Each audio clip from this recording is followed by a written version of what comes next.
தருமபுரி மாவட்டம் அரூர் அருகே தன்னம்பிக்கையுடன் வாழ நினைக்கும் ஆதரவற்ற வயதான தம்பதியினர் வீடு இல்லாமல் பேருந்து நிழற்கூடத்தை வீடாக பயன்படுத்தி வரும் நிலை குறித்து விவரிக்கிறது இந்த செய்தி தொகுப்பு.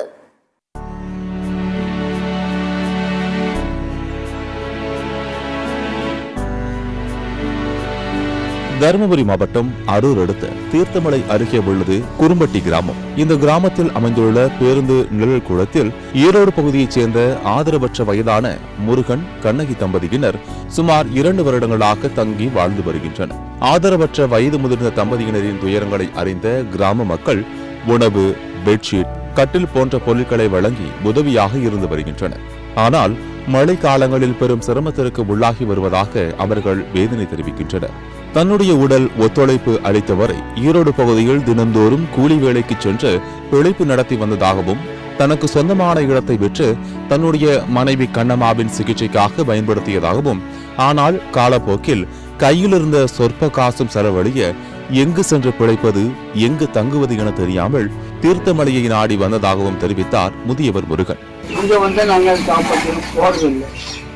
என்ன கடைக்காடு போட்டு சாப்பாடு கொடுப்பாங்க, பச்சுக்காரங்களும் சாப்பாடு கொடுக்குறாங்க, எல்லாம் செய்வாங்க. அதனால நாங்கள் பாத்திரத்தை எடுத்து வீட்டுக்குள்ளே போகிறதில்லை. வீட்டுக்கு அதோட இங்கே இருக்கும், வீட்டு பஸ் ஸ்டாண்டுலேயே அங்கே இருக்கும். எந்த மழை வந்தாலும் மழை பெய்தாலும் இதுலேயே தான் நாங்கள் இருக்கிறது. கார் பையெல்லாம் வாங்கி வச்சுருக்காங்க, அதை கொண்டு வச்சுக்கிட்டு. மேலும் நமது செய்தியாளரிடம் பேசிய மூதாட்டி கண்ணகி கூறுகையில், தாங்கள் ஆதரவற்றோராக இருந்து வருவதாகவும், தங்களுக்கு பிள்ளைகள் இல்லை எனவும் வேதனை தெரிவித்த அவர் தொடர்ந்து தெரிவிக்கையில்,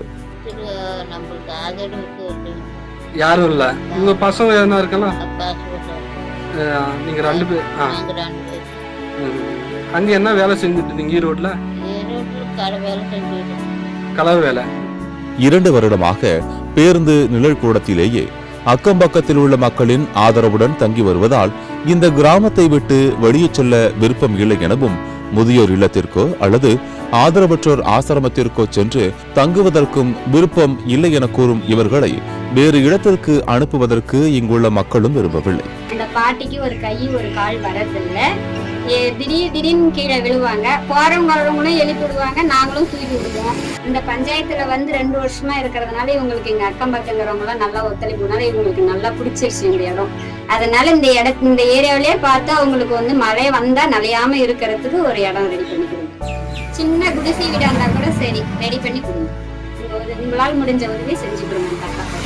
இதுக்கு முன்னாடி அண்ணா பாட்டிமா கிட்ட என்ன அரசு அதிகாரிங்க பேசினாங்க, ஆனா அவங்களுக்கு தெரியும் செய்யறன்னு போறாங்க, திரும்ப வரதே இல்லை.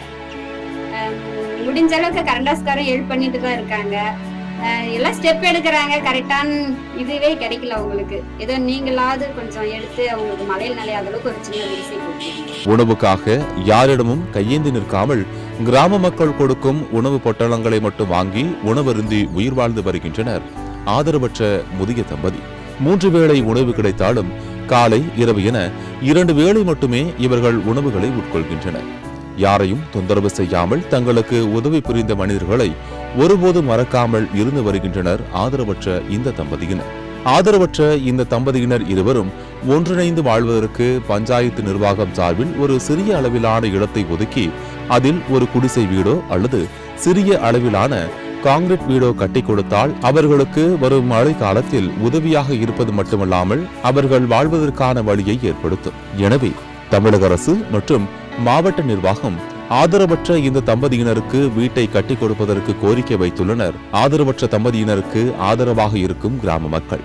சத்தியம் தொலைக்காட்சியின் செய்திகளுக்காக தருமபுரி மாவட்ட செய்தியாளர் சீனிவாசனுடன் சத்தியம் தொலைக்காட்சியின் செய்திக்குழு.